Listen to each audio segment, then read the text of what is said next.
Every runner has a story. What about you? What's your story? Running isn't easy.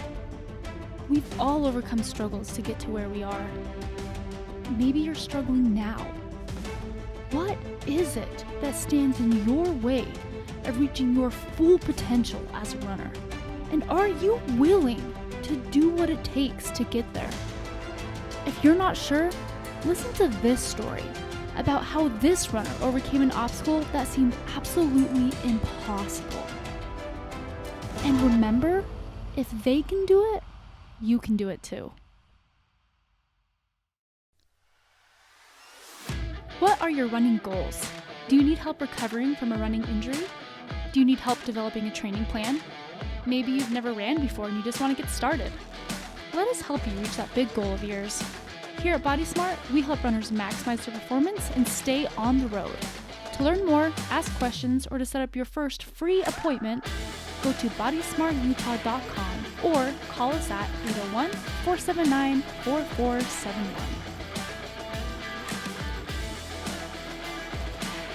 All right, welcome to Running Unbroken. I am Dr. Mark Humbert. We'll have Cameron joining us at some point, but we've got Ben Van Beekum here today. So Ben actually has a really cool story in how he got into running and kind of how he got to where he's at today. So I guess just take us through your life story. No, take it away. Kind of tell us how you got into running and what it's done for you and kind of where it's taken you. Sure. So running was never a thing I never thought I would do in my entire life. But I think it was like right after high school. So a lot of people don't believe me, and I always show them pictures and stuff like that. But I was like, you're like, no way. I was like 210, 215 pounds in high school. I just really had no desire. Like I played basketball a little bit, but, running was a form of punishment and I didn't enjoy it that much. I got out of high school and just really, I think what really got to me was that I couldn't like climb upstairs without like feeling out of breath. Like, that just seems like so crazy, like knowing you now. Yeah, like right, right. Yeah. Like I remember specifically, like I remember climbing up the stairs in my parents' house and I got up the stairs and I was just like breathing super hard and I was like sweating. And I'm like, man, and I got on the scale and I was like 215. And I'm like, I really like got to change my lifestyle. And so basically what happened was that literally that same day, I went right back downstairs, got my basketball shorts on, and got a t-shirt on, went and stole my dad's Asics. I think they were like the gel Nimbus, like originals, Oh, yeah. Went and stole my dad's running shoes out of his closet because he was the same size of foot as me. And I walked out the door and I knew this loop in North Ogden. I was like, all right, I this big square loop I know I can do, or at least I thought I can do. I just didn't mentally put the terms on how far things were, right?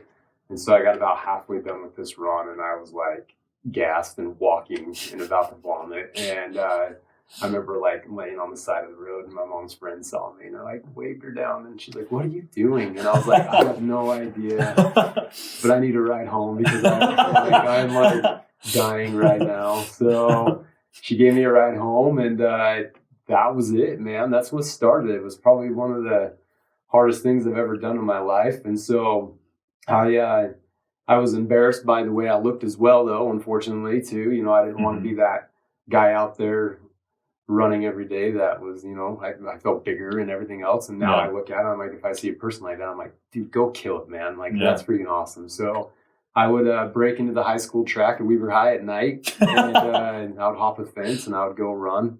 I had a certain goal that was to do like 2 miles, every night. And eventually, once I was able to run 2, I gradually increased. And I got to a point where I was like just running like 5 miles every day and just enjoyed it. And I started feeling good about myself. Weight started dropping off. I think that first summer I dropped like 35 pounds. And oh, wow. Yeah. Just started eating healthy and just started finding out what my life was all about. And it was really cool from there. And then what sort of springboarded me forward into where I'm at now was, I got to give my mom 100% credit.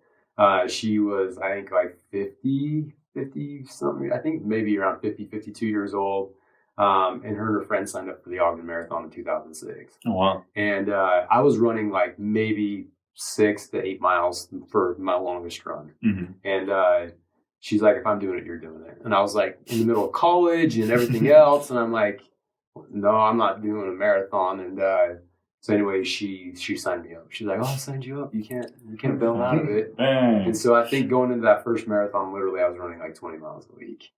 And Wow. being how competitive I am and whatnot, I'm like, well, I'm going to go into it. I'm going to run the best that I possibly can. And I think I made it like 16 miles in and literally could not run another step. I walked the last 10 miles. The only time I ran was when I saw a camera guy. I'm like, I'd actually tell him, hold up, don't take it yet. Let me start jogging and take a picture again, And, I finished, I think I was like a little over 4 hours and 15 minutes or something like that.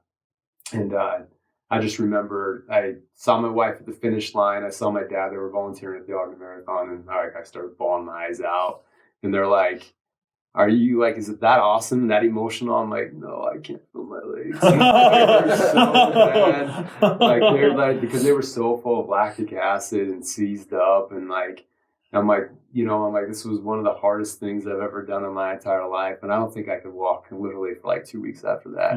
I was that sore and that stiff. Wow. I remember I drove home, my wife drove me home and I couldn't get out of the car because I was locked that bad. But that's what started it. Once I started feeling better, I'm like, this is the hardest thing I've ever done in my life. And I want to see where I can take this.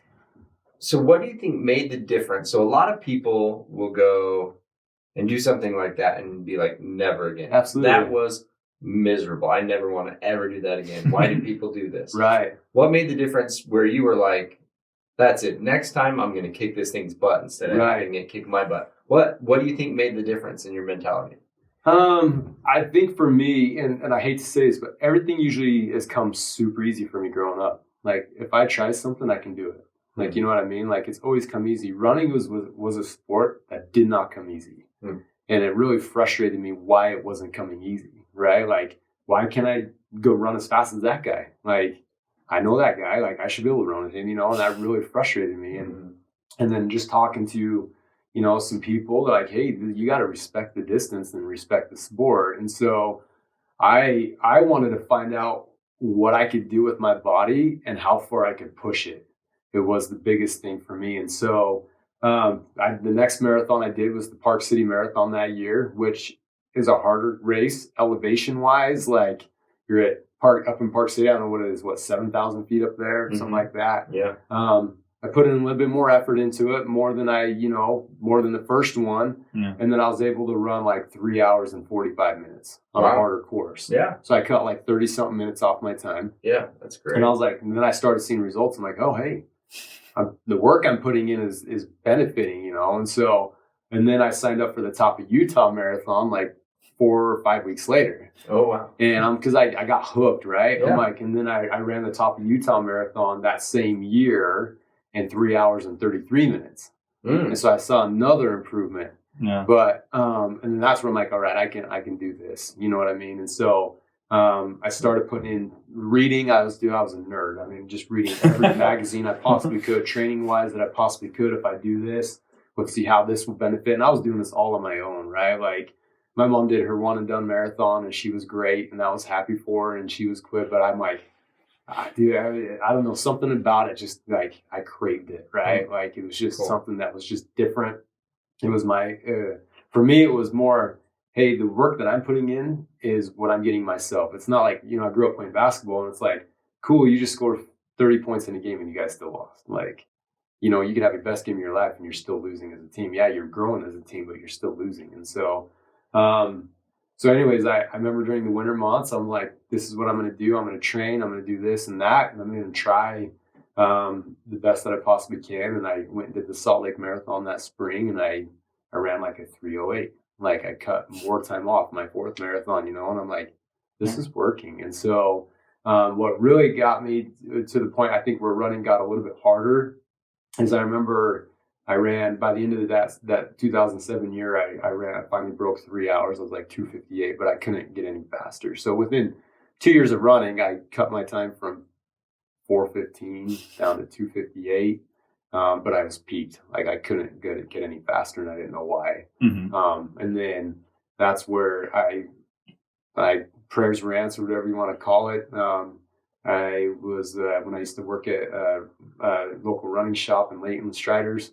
Paul Pilkington came in that same day, and I knew Paul. Like I knew who he was. I've never talked to Paul. I remember the first time I ever met Paul, and I remind him of this story all the time because it embarrasses the crap out of me. We're doing this old 10K race. It was from South Ogden, actually about right here. Started here and I finished at MTC Park on 20th Street in Ogden. It was a 10K. It was a Father's Day weekend race, and I took off on the lead, and Paul was running next to me, and I think I said something like, "Oh, first mile is always the hardest, right? You know, until we get going." He's like, "Yeah," and he like looks at me. And Paul was running like 120 miles a week and still running pro. Yeah, and he just dropped me. Like, I just smoked you. I think he ran like 31 minutes, and I ran like 39 or something like that. I beat you by like 8 minutes in the next 5 miles, and like, I'll let you burn yourself out in this first mile. Yeah. You know, so I remind Paul that all the time. I'm like, I didn't know how good you were, you know, but Paul just said, "Hey, I see you running around all the time," because I was going to college. And he's like, "What are you training for?" I was like, "I don't know, I'm just trying to run a marathon." He's like, "Oh, I coach marathoners every Tuesday night up at the pond, up right there at Abuse Pond." And I was like, he's like, "Come join us." And so I joined. Oh, cool. Yeah, so it was really cool. And this was like November, you know, and I said, "Well, let me get done with my semester and I'll join you guys in like January, right? Let me just get done. I got finals weeks coming up and I just can't start something new." So I joined Paul in January, and then I trained with him all the way to the Ogden Marathon, and he cut me down from like 258 to like 243 just in that little bit of time. Wow. And I'm like, all right, this guy knows what he's talking about. So I trained with him for a couple of years, and we got me down to like 232, and then after a while, I just knew jobs and everything else, life, kids and stuff like that. I couldn't train with Paul anymore, and so that's where I ended up meeting like Riley Cook and Brian Jensen and all those guys, and we just started putting our heads together and like, what can we do to become better? How can we become a better runner? And what can we do? We just started throwing out crazy ideas. Oh, this workout sounds great. Let's go throw this one out. Once, you know, when we started getting great, and over the years, just ran with those guys and had a couple coaches that I've been with, you know, and been able to lucky get down to like 222, 223 for the marathon. And that's where I'm at right now. Yeah. So, which is so awesome. Like coming from that very first marathon has got to be like so cool. Yeah, to it's take like a you look said, back. a lot of people would quit right after that first one, right? But I don't know. I don't know if it was like intuition or something or whatnot. But no matter how much pain I was in, I'm like, this is the hardest thing that I've ever done in my entire life, and I loved it. Like, I want to see where I can go with this, and like, what can I do? And I don't know. And I always tell people, even when I talk to them this day, like, never judge your marathon off the first one. Yeah. Always do two. Yeah. And if you hate it after two, then okay, then you can make a decision from there. But don't, you're going to hate the first one no matter what. First one sucks. It's just a long distance. Like, it just is so long, right? And most likely you've never ran that far ever, right? Right. Like your training runs will never push you that far, and you've never ran that far, and you don't know what it's like to get from 20 to 26 miles when the body starts shutting down. And the next closest race is half of that distance. Yeah. Right? Like, it's half of it. Yeah. And so there's nothing that really builds you up to, you know, we kind of do that. It's like, oh, I'll run a 5K and then 10K and then a half. And, right. And like, that you're always kind of doubling, but not quite the same. Right. It's like, a half marathon is a great distance. Like, I feel like at any given time, I could go and run a half marathon. Not necessarily well. Sure. Like, I could survive through a half marathon. Yeah. Marathon, there's no cheating a marathon. No, there's not. And it's crazy, like, over the years, just like how naturally the body adapts. I mean, I feel like I can go run a half marathon every morning. Yeah. I mean, I probably could. Yeah. Not fast, but I could do one every day, right? Yeah, absolutely. Make me do a marathon every morning? Absolutely not. Yeah. That'll never happen. Right. You know? No, it's amazing what the body can adapt to, like you said. Yeah. And it was a long process. I mean, I've been running, you know, from 2003 to now. So it's been 18, 19 years, and I'm still trying to figure out what my body can do. I know I'm getting older, and we talked about that before. You know, I was trying to adapt to training and you know, maybe less workouts and more volume, different ways, you know, and just trying to find out what my body can still do. I'm not ready to hang it up and give it up quite yet. I still believe I can run faster than 223. Yeah. Even though I'm getting older, but I still believe it's in me. So. I'm always surprised. I will occasionally have people hitting PRs in their 50s and stuff like that. Yeah. It's like, dang, that's awesome. Yeah. Right?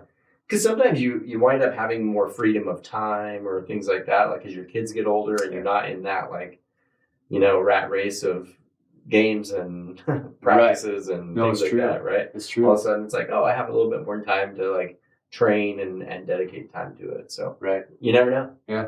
Yeah. That's exactly right. Yeah. So let's cross my fingers. Yeah. How do you make time for it all, right? Because like you've got kids, you got a family, you got work and everything. How do you? You're coaching a couple of teams. And Sports, So it's a pretty packed schedule.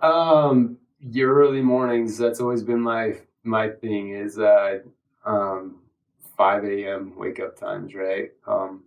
And I don't do that all the time, and I find out that if I don't get up at 5 a.m., I struggle to get it in, right? Because life does happen, and I am coaching a couple sports, and so, and it's taken me a while. I mean, just, transition with coaching and stuff like that. I find out that, hey, I can get some miles in the morning and maybe run with the team in the afternoon and that type of stuff. But the consistency of waking up and not stressing for time, like I hate the excuse all the time, and it's not like a rant, but I hate the excuse. I don't have time. Right. I hate that excuse more than anything. Right.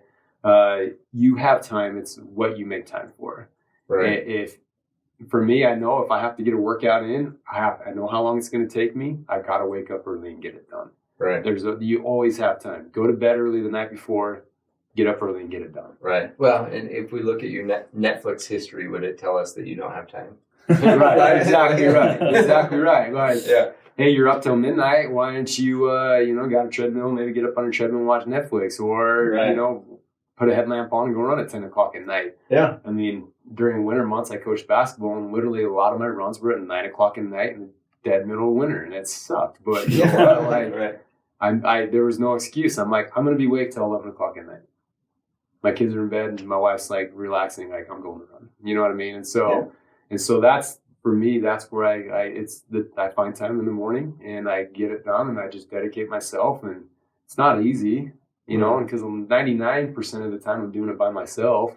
I don't think anybody likes to get up at 5 a.m. to go run by themselves. You know what I mean? It's easier to meet a group, but it's tough. But make time. For me, it's just making that time and getting up and just dedicating myself to what I want to be, right? So that's how I do it. Consistency, time, making that early morning wake up time, and everything else. So, yeah. I gotta sneak outside. You're good. So, how? So you mentioned earlier that like in high school, right? They would use running as punishment. Yeah. Now, as a coach, how do you use running to like help your players? That's sort of hard because it's funny because the two sports I coach is basketball and running, right? And so,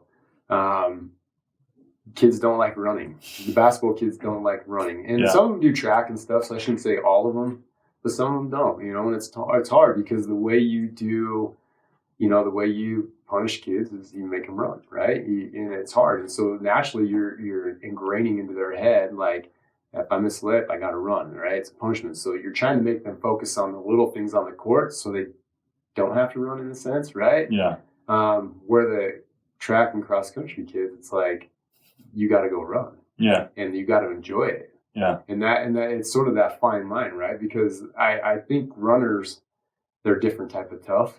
Mm-hmm. Like it's, I don't think a lot of the kids in the entire school can do workouts that these kids can do. Yeah. And these kids are going to run. They're running 60 minutes every single day, and then they're doing these workouts at sub 5 minute pace. 3 miles worth. And it's a brutal sport. It really is. And you tell a basketball kid or a football kid, some of them might be able to do it, but a lot of them can't do it, right? Yeah. But so it's hard. It's for me. It's a mentality switch where once I get out of cross country, I'm like, all right, I got to get into basketball mode and realize these kids we got to switch the athleticism into it and the conditioning part into it and stuff like that. And a lot of basketball is just a lot of sprinting, right? Like down the backs, ladders, and it's more anaerobic type efforts instead of aerobic type efforts where that's in running, that's where we're trying to build their aerobic capacity and then tap into that anaerobic every so often, so no, it's tough. It's a different, it's weird. I love both of them to the best that I can coach them, It's fun. It's sort of fun to mess with it. Yeah. But for sure a mental switch, and I think that's part of it too, right? There's always a mental game to any sport you're playing, but I think running, especially, there's such a huge mental component, and not just being able to do things with your body, but be able to do it through these long workouts and right on days when it's freezing outside, right? So how can you learn how to shut your brain off for an hour, right? Yeah, and that's basically what running is. It's so mental, 80% mental, 20% physical every single day, and how can you learn how to enjoy it, and how can you learn how to shut your brain off and be able to go run for an hour or an hour and a half? In marathoning, how can I learn how to shut my brain off for 3 hours? I realize, hey, I'm moving for 3 hours, and I don't want to think about it when I first start 1 minute in and be like, oh, I got to do this for 3 hours. I got to figure out how to shut my brain off, and I think that's where the consistency comes in every single day. You just know, your body just learns and knows what it needs to do every single day. Yeah. And that's what I've always given advice for everybody is stay consistent. Never take a day off. To me personally, there's no such thing as an off season for running. It's not a sport where you can go run cross country or go train for your marathon and then be like, okay, I'm taking 2 months off. You can't. Yeah. You can't. Basketball, maybe, maybe some other sports you can, right? You can go shoot at a gym every single day, but you're really not on the top of your game. But running, cool, you're going to take 2 months off. You're starting back from square one, and it's going to be miserable. And number two, you're probably going to be fighting a ton of injuries. Yeah. Right? Because the inconsistency of you running and then stopping and running and stopping and running, your body's constantly guessing what it needs to do and where you want it, and it's going to get injured all the time. And so, in fact, I remember talking to an athlete that was developing either shin splints or stress fracture or whatnot. I think it was mostly shin splints and everything else. And unfortunately, and I'm glad I don't know the physician that told him this, but a doctor said, quit running. Oh my gosh. We hear that so quit running, often. Right? So you need to stop running. You're going to take 2 or 3 months off, and then you're going to just start back up again.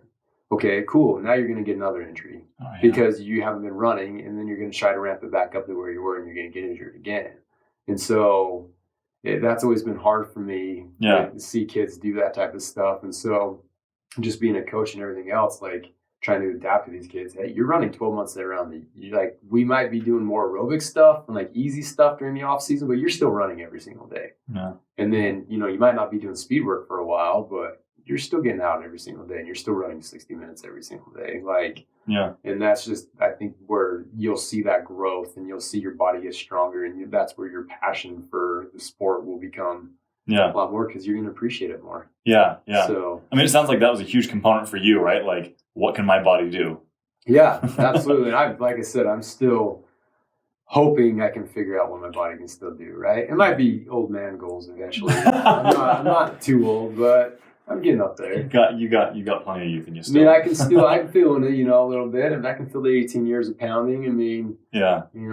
30, 40,000 plus miles in my legs, and it's isn't that crazy? When you take a look at it, literally thousands of miles. On your I legs. remember there was a goal once that I was doing. I had this this Excel spreadsheet that some guy helped me put together when I used to work for Intermountain when I was doing data stuff, and we created this spreadsheet where it would track my mileage and tell me how many miles I ran a year, and then continue adding that up. And it was we set this page up where it's this is how close you are to running to the moon, and this is how how many times you ran around the Earth, and it was man, that was my goal on that sheet, to actually run around the world one time, and I've actually accomplished that. Oh, all right. It's 28,000 miles or something like that. Yeah, and I'm over the years, I've actually done that once. So, anyways, we'll start another term. Who knows? Yeah, hey, there you go. But that's a fun way to look at it. The moon though, that's 248,000 miles. Oh man, I don't think I'll ever get you should have just been running right out of the womb. I know, man. Just could have gotten the moon. Wow. Yeah. That's wild though. Yeah. So you touched on it kind of with Paul and Riley. How have like your relationships with some of the other runners like kept you fueled and helped you out with reaching your goals? I don't think I would be running without them right now, or running. I shouldn't say wouldn't be running. I don't think I'd be running to my capabilities that I would be running right now. Right. I mean, Paul taught me the design of running and being an elite runner. Right. He taught me how to run easy and how to throw workouts in intervals, tempo runs. I mean, I remember the first time he ever used the word tempo, I was like, what are you talking about? Like, I had no idea what a tempo run was. Yeah. And I remember the first time he's like, you need to do a 4 mile tempo at this pace. And I'm like, Paul, I have never ran that faster than my 5K pace. He's like, well, we've been training for a couple months. I think you'll be shocked. Yeah. And I remember my first tempo run, I ran 4 miles faster. I PR'd in the 5K actually. In that tempo run. And that was like a big confidence boost. I think for me, it was finally like actually having that guidance of a coach telling me what I can do and trusting in the process of what he's telling me I can do. And I never questioned Paul after that ever again. It was like, if Paul says I can do something, I'm going to do it. That's so cool. Right? Like he knows like his background, how long he's been coaching, he sees my potential. And if Paul said, hey, you can go run this at this pace, I'm like, okay, I'll do it. And it's just that switch, like coach says I can do it, I can do it. Yeah. I think what happened with like, for me getting better, I mentioned that I sort of peaked out with Paul like at that 230-ish range, 232. Yeah. And I started training with Riley and Ken Richardson and Brian Jensen and all those guys. And we put this running group together. And those guys taught me how to hurt differently, if that makes sense. Mm-hmm. So naturally with Paul, we'd have these workout designs set up where it was like, okay, if I started hurting, then I'd phase out, where I just, hey, I'm not feeling that great anymore. Okay, let's just cut it. Mm-hmm. If we're doing 1,000-meter repeats, let's cut it down to 400s, right? Nothing wrong with that at all. Yeah. But what these other guys taught me was to hurt through the workout. And the biggest thing that I've ever heard, and I still have it to this day, and I teach my athletes that, is when you're starting to hurt, that's when the workout begins, right? Like that's when you're, if you're supposed to be doing 12 400s and you're hurt at 8, that's your workout just begun. Now it's all effort, right? Because now you're teaching that lactate in your body how to produce energy. And you're teaching your body how to buffer that lactic acid as fast as possible. But if once you get that lactic acid in your legs and you quit, what are you teaching your body how to do? Yeah. Okay, and now I'm starting to hurt. I got that lactic acid in my body, and I'm just going to shut it down. So that's what the body's going to do in a race as well. And so the one thing that I've implemented is number one is active recovery during workouts. Because I feel stationary, you're just basically teaching your body to produce lactate, flush it, and then produce it again. But you're not really having that lactate produce energy, if that makes sense. Yep. So I'm doing a hard interval session, and then I'm active recovery. Now I'm teaching my body, hey, let's produce that lactate, let's produce it into energy, let's teach the body how to flush it and make energy out of it, and then do it again, right? Yeah. And that's what, over the years, I've been, those guys have helped me out with. I had a running coach, John Stark, that I was being coached by, that helped me out with that a lot too, right? Like, hey, let's teach the body how to run hard, and let's teach you how to run hard when you're producing lactate, and let's teach the body how to flush that out of the system as fast as possible. You can run harder, longer, and faster, right? And so that's what I was taught with those guys, and those guys just taught me how to hurt differently. Yeah. And when I started learning how to hurt a little bit differently, my marathon times jumped from I remember it was like one marathon to the next. I went from 232 to 226. Wow. And I was like, oh my gosh, that's a lot of time to cut off. Right. And then, I wanted, like I said before, I want to find out how fast I can run, but my PR marathon is the 223.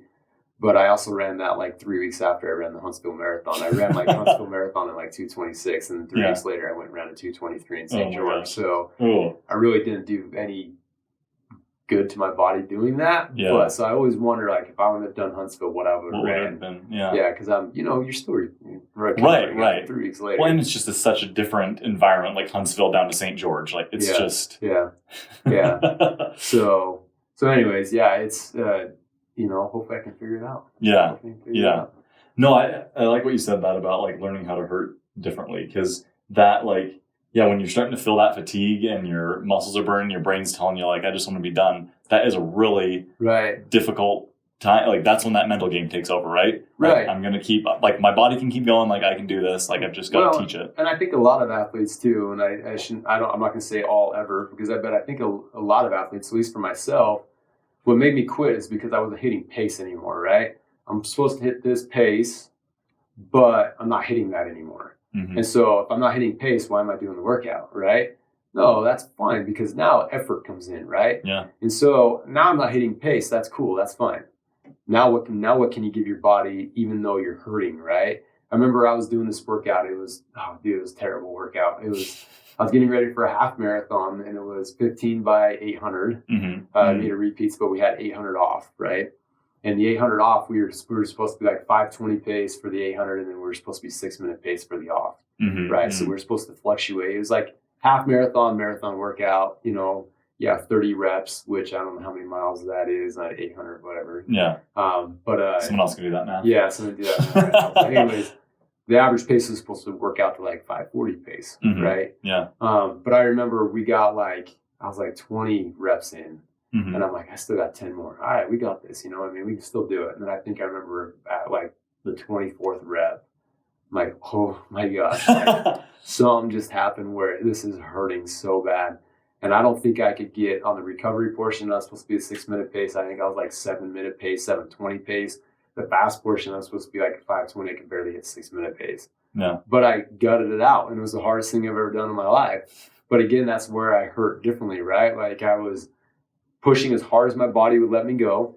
I was fighting through that lactic acid, the fatigue, everything else. I remember when I finally hit that 30th rep, I just my watch beeped and I just dropped to the ground. Like my body's just like, I'm done. And it just fell onto the parkway, right? Like I was just gassed and hardest thing I've ever done. But mentally, man, I was like, oh, I can push through. Like that was I think my breakout workout where I can push through some pain, right? And I think 3 weeks later, I ran like a 106 half marathon.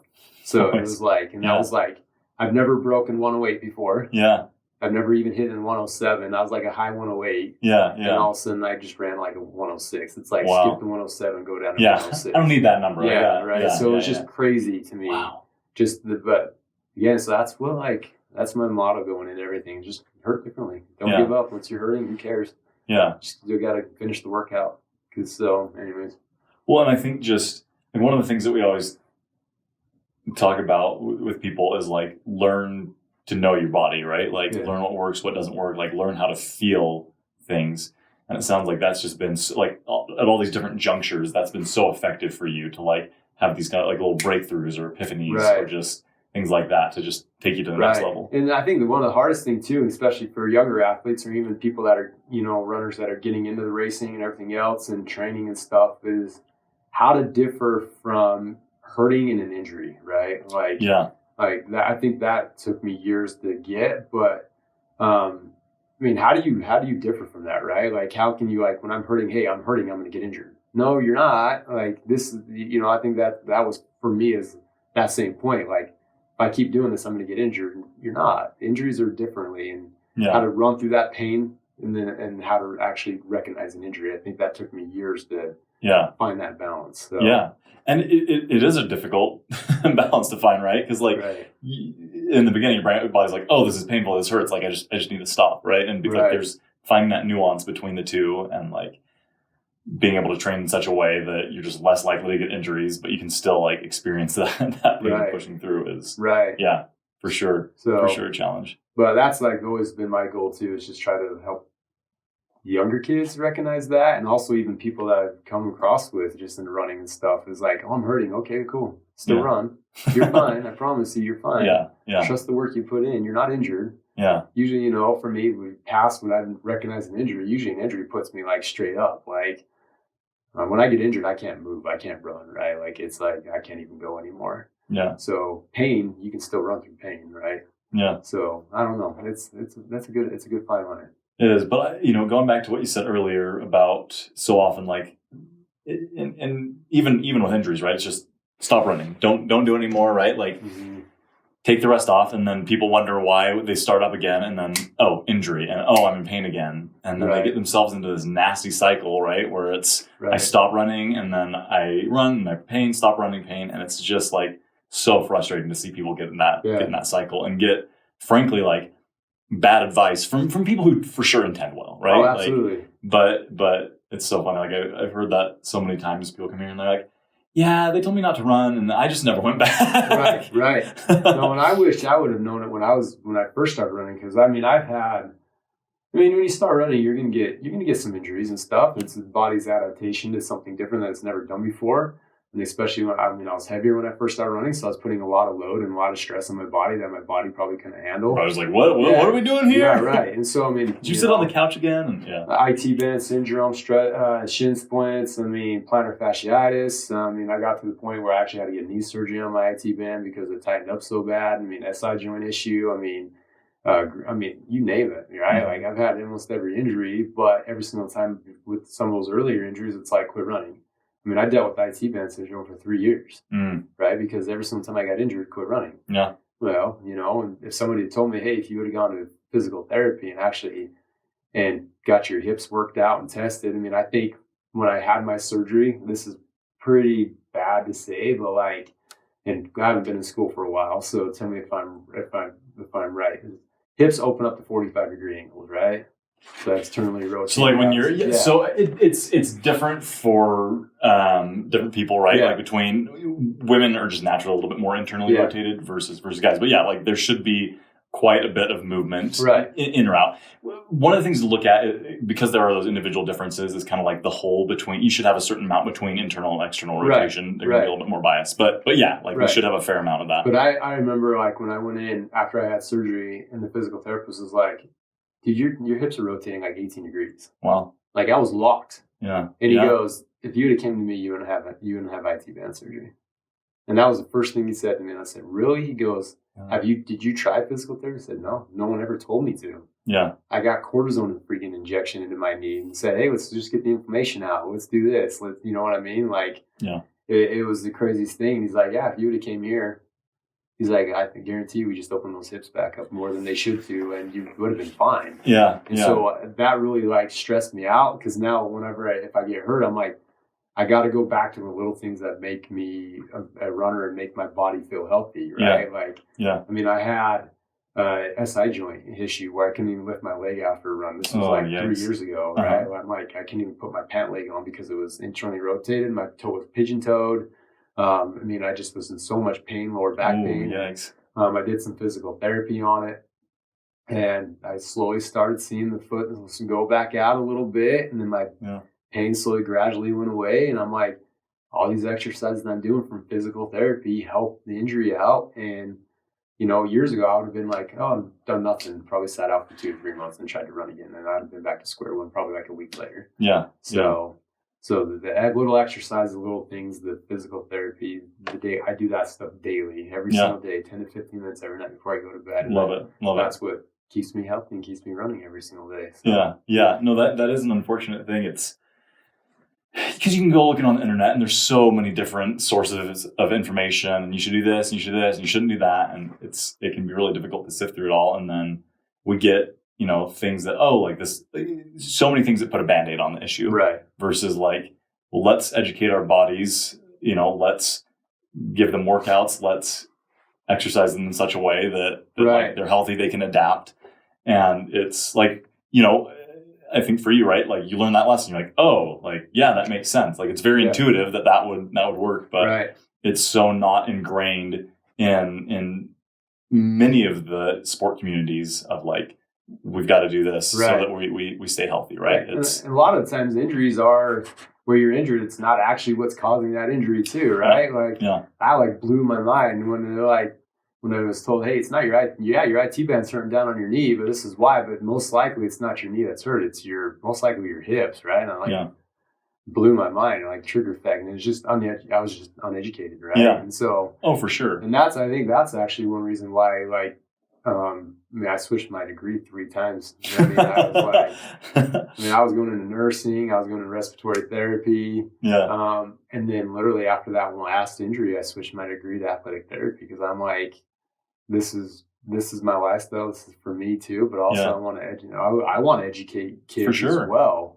And this is what we have to do if you're going to be an athlete. Like, you got to treat your bodies well. And I love to give that educational advice that I've learned through my college days and whatnot. And Yeah. I mean, I wish I could claim it all, but it's been through through you guys, through professors. I mean, through everybody I met, you just pick up a little bit along the way, and it's been awesome. For sure. So For sure. I'm just hoping I can save the youth coming up, or the generation coming up, or even older people that might be getting into marathoning. They come and ask for my advice, that I can hopefully save them from those injuries that I had to deal with. Yeah. I know. It's frustrating that you had to deal with them, but nice to have the perspective now to be able to help people a little bit differently. And no, for sure.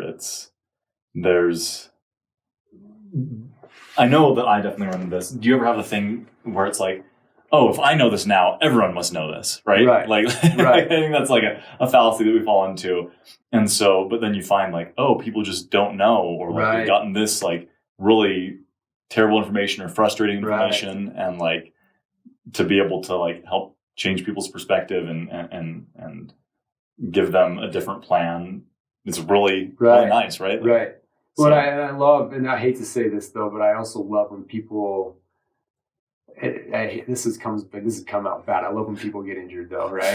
So, and it's not that bad. I love it because when they come, I'm like, oh, my eyes, like I start and I get bigger. Yes. Yeah. Let's talk about it. You know what I mean? Yeah. And I love it because I love to say, if they've had IT band pain or any hip pain, I've been through that. Yeah. I promise you, this is what you have to do. And that's why but I love that they've made that step to actually like recognize. Yeah, like they've been hurt, right? Like I have a buddy that I've known for a long time, and his last marathon he ran was Ogden 2006, and he had IT band syndrome, and he still can't run because of IT band syndrome. Oh, and it's been 15, 16 years, 15 years. And I wish that was like the exception, but we hear that all the time, right? Or like, oh, I've had bad knees since I was 15, or I did this. Yeah. And it's just like, people just stop moving. They stop doing anything because of like, like that injury is long since healed. Like, you just got to work on other areas of your body, and you got to, and it makes me sad. It makes me sad too, because it's like, what if you really haven't done anything, and if you quit, run, nothing's worked. Yeah. Yeah. All right. Well, through my experiences, I've had the same thing. Like, go do physical therapy, right? Have you done that? No, I haven't done that. Yeah, that's right. Go do physical therapy. Right? Like, you know what I mean? Like, You know what I mean? But, I think, and the one thing, I've known you and Cam for, it's been a couple of years now, and maybe a little bit longer than that. But I think I met you guys like, what was that? I fitted you with the first pair of shoes. 2017. Yeah. Was when, like, you're still working at Striders then. Yeah. Part-time there. Yeah. Yeah. So, but what you guys have also taught, and what you guys push too, is that you can still run through an injury. Like, that's what you guys do here. I love it. When you get on the Lightspeed treadmill, like, hey, you're injured. Cool. Come get on the Lightspeed and take some pressure off your body, and let's get you moving still. Like, let's get that aerobic capacity still going. Yeah. Right. Yeah. And so that's the biggest thing. Just because you're injured doesn't mean you stop. Yeah. And so you just find alternate means to make you still go. Yeah. So I love that. Like, and I think that's part of just being physically and mentally adaptive, right? Like, you figure out a way. And I wish everyone could see that. Like, you can do it, right? Bodies are very adaptable. Well, and that's why I really love hearing like, hey, this is still my goal, right? Like, I want to get. I want to hit an even better PR in my marathon. Yeah. Like, recognizing that your body can do a lot. Like, our bodies can do a lot more than we think they can. Right. And like, they're adaptable throughout a lifetime. And so I love that attitude of like, let's see what I can still do. And it's not always easy too. I mean, I'm not perfect. I mean, anybody you talked to last year, last year was a tough year for everybody. No. And I really didn't want to train because I had nothing to train for. No. And finding out the hard way again, right? I started doing some workouts, but I was very inconsistent with my running. And as I mentioned it before, but like, I tore my hamstring during a workout, and then I'm like, all right, here we go. Now I'm glad I don't have a race because I can just let it recover, right? Yeah. And and then I body that starts feeling better after like 2 or 3 months, and then I start doing a little bit of light speed workouts, and then all of a sudden, there goes the other one. And so I ripped my other hamstring last summer, and I remember actually called Cam up, and I said, dude, I'm freaking injured again, man. Like, what's going on? And he goes, oh, I could have told you the other one was going to go. And I was like, what? He's like, usually if you tear one, the other one's like on the verge too. Yeah. And so basically, I had to revamp my thinking again.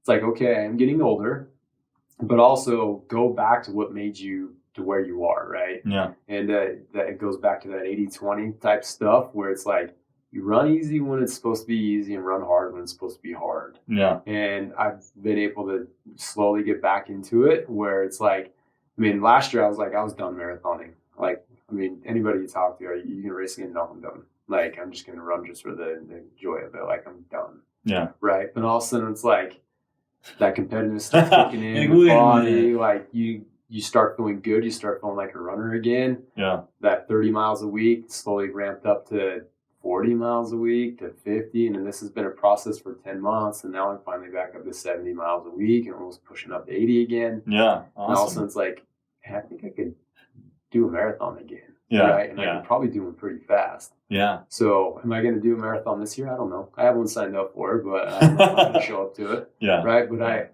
I'm going to be very patient with it this time around. And I want to get to that point where I can get that one race where I'm going to try to get that PR again. So hopefully we can get there. Yeah. Oh, I love that. I love that. I just love that. So, I guess last question for you. What advice would you give to someone who's maybe going through a similar situation that you went through initially, right? Like, who finds themselves like kind of uncomfortable where they're at, like it's a struggle to go up and down stairs, right? Yeah, but like don't know if they have it in them to like get where they'd like to be. What advice would you give to people like that, or people that are just trying to start into running and figure it out? Absolutely. If it's into running, no, it's going to be hard. That's the easiest thing I can say. It's going to be hard, but it's worth it, right? It's if this is something that you want to do and you want to better yourself, you got to be fully committed to. This isn't something that's like, I'm just going to half-ass it, right? Like, fully commit yourself to easy runs, stretching, physical therapy, nutrition, everything. Like, this isn't something, it's funny. I always hear, and I've seen a lot of people over the years where I'm running, but I'm not losing weight. I've actually put weight on. This is stupid. I quit.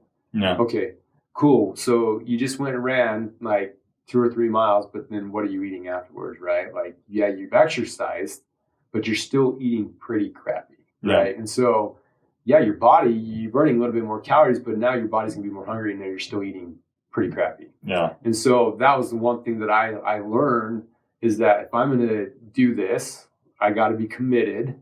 And it's been a change. I mean, it was funny when I started fully committing to my diet. Like, my family thought I was weird. My parents, I'm weird. My parents thought I was weird. They probably still think I'm weird. But like, I cut like certain foods out. Like I cut milk out for a while, and I didn't do dairy for a long time. I still don't eat beef.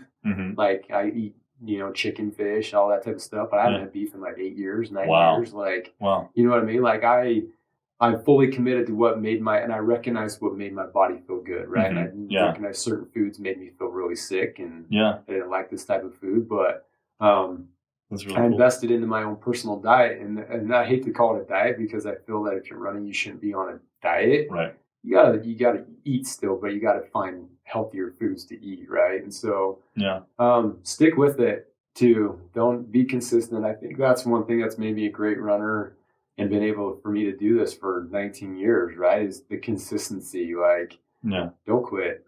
Like, stay consistent. If you're going to be on and off and just commit to seasonally, you're going to be fighting injuries and it's not going to be enjoyable.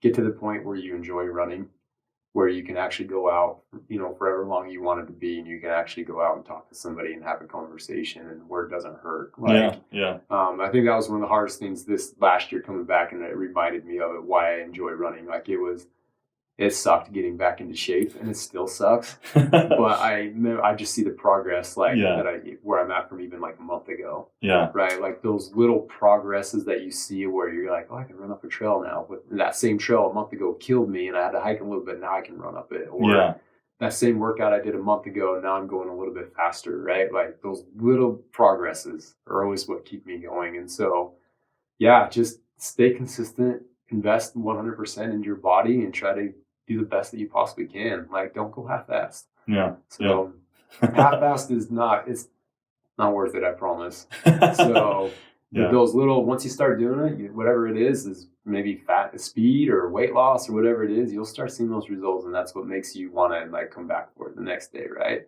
Yeah. And then lastly, I mean, I tell my athletes this all the time. I mean, running is a hard sport, and 9 times out of 10 runs, you're going to feel like crap. You really will. It's your body's not going to like feel good every single day. I mean, you're going to have certain stressors in your life. It could be school, it could be job, it could be family life. Like, and your body recognizes those stressors, and you're not going to feel good. But I promise you, you're going to have that one run where you're going to be like, oh my gosh, this is why I run. Yeah. And I get that all the time still. I love that. So like yesterday was like pretty garbage day. Like, I felt like crap yesterday. Yeah. But I'm like, that's cool. I got it in, and I did it, and I woke up, and I didn't have an excuse, and I got it in because I know I'm hoping tomorrow maybe I'm going to feel good. And if it doesn't, I know the next day I'll go after it again because one of these runs I'm going to feel really good and be like, all right. There it is. There's that euphoria that I need. So it's really good.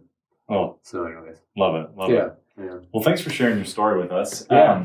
If people want to find you, follow your story, where can they find you? Well, I'm not too big on social media, but I Instagram accounts Go Run Ben. Yeah. And then I like Strava is big for me. I really love Strava. If you really want to find me on Strava, I love posting on Strava. That's usually like my running journal, right? Like, I love to give advice. I express how I feel on there, how my runs feel. Yeah, that's really cool. Experiences that I've had. I love taking pictures on there too, like places that I've been in. That, and that's one thing I can add too. Running takes you to a lot of cool places, man. Yeah, like there's places I've seen on my feet that I never would see before in my entire life. Yeah, and there's some awesome stories. I mean, I could talk to you for hours of like experiences I've had, like running in the mountains, running with friends. I mean, it's something that you never forget. And it's a bond too, man. Like, as much as I want to kill the guys I race against, like, it's funny. Like, I'll step up to the starting line. I'm like, I don't give a crap if you're my best friend. Like, I'm going to give you my best that I have today, and I hope I beat you, and I hope I crush you. Yeah, right? Like, and I'm hoping that brings the best out in you too. But all the same part, if I get beat, like, it's going to make me rethink my training and make me want to be better too. But yeah, those guys are why I run every single day. They really are. Like, they're my best friends, and I hope that they succeed in their training. And we push each other, and and do all this stuff together, and you build that sort of family, and that stuff you can never take away the rest of your life. Like, I'm going to be an 80-year-old man talking to Riley. Remember those one times when we were, and we're still running, 12, 15-minute pace, And there you 80 go. years old and still having those conversations, So that's where I hope I'm at. Oh man, I love that. What a cool perspective. Yeah. So real quick before we end, tell me about like just the experience of running in the mountains and what that's been for you, like mentally, and just touch on that. Sure. So like when I first started running, I was straight road running, right? Yeah. Like that was all I'd done. Honestly, now over the years, it's crazy. I'd probably tell you probably 90% of my runs now are all trails. Yeah. The interval days are on the road. And when I'd have to do my long marathon paced workouts, they're on the road. Yeah. But if I'm not doing a fast workout, I'm on the trails. Yeah. And it's just been awesome. I mean, there's been lakes that you run to, ridges that you're running on, views that you've never seen before. I mean, crap. I mean, I get in trouble a lot too, though. And you can ask Riley next time you see him, but he can attest when me and Riley go out. Like, I'll tell my wife, like, hey, we'll be gone for like 2 hours. My wife knows we'll be gone for 3 or 4. Like, we just get ourselves in trouble. You know what I mean? Yeah. Just we see a trail, we want to go get up that trail. You know what I mean? I think the one time I got in like big time trouble, it wasn't even his fault either. But we were running Penland Peak at night, Uh-huh. and we went up the ridge line and whatnot, and we were coming back, and we got pinned on the trail by a bull moose. And so like we got stuck for like 40 minutes, and we had no headlamps on because we were supposed to be off the mountain before it got dark. Yeah. And we were running down the mountain with our cell phones with the flashlights on and Oh my gosh. everything else. But yeah, it was Yeah. like I was supposed to be to the fireworks that night. There was some fireworks show, and I'm like, I got big time trouble for that. You know? but yeah, man. I mean, we live such in a beautiful place too. Yeah. Like there's trails I still haven't ran before, and they're just 20-30 minute drive. Yeah. I mean, there was the other morning, like 3-4 weeks ago, I went and ran up the Snow Basin early in the morning, and Mhm. man, it was like 38 degrees when it was like Oh. 90 down here. And Yeah. starting in the morning, and it was one of those days I felt really good, and I'm just like, I'm gonna go until I'm tired. Yeah. And I think I ended up, the loop I did it with Riley, and he was coming off of a marathon, and he did 9 miles, and I kept going. I got like 16 or 17 in, and just kept going, and I probably could have gone more. Yeah. But those are the days like in the mountains that are the best, when you just feel good and you're seeing things you haven't seen before, and Yeah. just we live in a cool place. We This really place is do. awesome. Yeah. Like so many beautiful views, and just like all the time I'm like, how is this so pretty? Like, how does this place exist? Right. Right. And I tell people all the time when they're going on vacation, like I have a friend going to like Oregon or something like that on vacation. I bring your running shoes. Yeah. I'm like, I ran in Oregon for a week, Oh my and gosh. the trails up there are phenomenal. Oh. And that's what's cool about like going different places too. Like, Yeah. and what running can bring you. Whenever Yeah. I go on vacation, I'm bringing my running shoes Oh yeah. because I'm gonna run somewhere I've never been able to run before in my entire life. It's so funny. So Cameron will always talk about, he's like, yeah, I just like, before I decide what I want to do, like I go on an early morning run through the whole city and like kind of scope out the places that I want to see, and then run back, and then like it's really neat. But no, yeah, that's dude, Oregon, so beautiful. I was there in May, and like, yeah, It's a incredible. great place to run. But yeah, if you can run trails, man, trails here are awesome. Yeah. We always say trails will separate the strong from the weak too, right? Like, somebody can run flat, but let's see if you can run up a mountain. So Yeah. that'll actually put your sort of like a VO2 max test that I just did. Right. Like, Yeah. start putting that treadmill up a little bit more incline. How hard and how fast can I climb up a hill? So Yeah. it'll separate you pretty fast, but man, it's so worth it though. Oh, it's so beautiful. Oh man, Yeah. I love it. Well, thanks so much for sharing your experiences with us. Like, it's Thanks like, for having me come. what a cool story, and then just like some really great advice. So Yeah, no, it's awesome. I love you guys. You guys are great. So Yeah. need to see you more often. I know I do, but I'm glad you're loving the new job and Heck getting to coach the running and the basketball. Like, what a blast. Yeah, I've never thought I'd become a coach in my life, to be quite honest with you, but it's amazing how you can still be competitive and then try to share your knowledge with the younger generation. So Yeah. that's why I wanted to coach running. Like I wasn't ready to coach running 5 years ago, Yeah. even 3 years ago. Yeah. But I got to this point where I'm like, I don't know. You sort of get like, you see kids and where they could be, and you're like, if I ever coach these kids, I would, you know what I mean? I could teach them this and that. And Yeah. I got to a point where I'm like, I kept saying that to myself. And I'm like, You're like, yeah, I'm like, I can't keep saying this and not doing anything about it. Yeah. So if a job ever opens up, I'm going for it. Yeah. And luckily enough, a job opened up to the high school in my neighborhood, and Yeah. I graduated from Weber High, and Yeah. you know, being back in the school has been Old pretty stomping awesome. grounds. Yeah. Yeah, and so you know, just teaching these kids like how to train properly and why we train and why we do it, and just try to find that passion. Yeah. Running is about, you know, competing and stuff like that, but it's a lifestyle. Like I want these kids to enjoy it after they're done. Yeah. Right? Like let's build that family relationship now. Like I want these kids to come to me like 20 years and be like, I'm still running. Like, you know how cool that would be? You're like, yeah, you are. Yeah, that'd be awesome, right? Yeah. And it's funny, and I always tell this to kids, and this is not a knock on any of the kids, but running's not the cool thing to do in high school, right? But when you graduate from high school, how many women and guys are running when they graduate from high school? A lot of them, because they find it out later in life, right? So start out now, because eventually I promise you're going to be running once you're later on in life. Because you'll see results really fast. It's going to keep you healthy. It's going to keep you in shape. Like, I remember in high school, all my coaches, like the cross country coach, is funny. He even sees me to this day, and he just gets pissed because I'm like, I never ran in high school. Yeah, come cross country, come do track. Okay, I'll be there, and I'll just hop on the bus and go home. Like, now it's like after all these years, he's like, if you would have just ran, you know what I mean? I'm like, I hated it. Yeah. It took me on my own accord to actually find the passion for it. Yeah. So, but start now. It's gonna become cool. I promise. It is. It's a yes. sport. There you go. Yeah. You gotta get you'll get those people in high school now. You can capture the U's and help them learn earlier. Yeah. So, but how cool, and like I just love that to be able to like take that leap. Like, okay, I'm feeling this. Like, okay, I keep getting this feeling. Like I need to do this. Like, what a scary thing probably in many ways to take that jump. And absolutely. And also, I mean, it's just it's hard too, because it takes into family life a little bit as well, and you got to try to find that balance between family and coaching and stuff. But hopefully I'm inspiring my kids a little bit to do it. I have my 14-year-old right now, and I took him to cross-country practice a couple of times. He absolutely hates it. And he hasn't shown up. We did a hard interval session, and he hasn't been back. But you know what? Yeah. It's like, you're not ready. Like, you'll be ready one of these days, hopefully. Yeah, but I'll get you one of these days. Yeah. But, hopefully it's, my kids see it, and my family sees it. And the awesome thing, too, with my family is they love these kids, too. Like, we'll run past our house, and my little daughter will be out with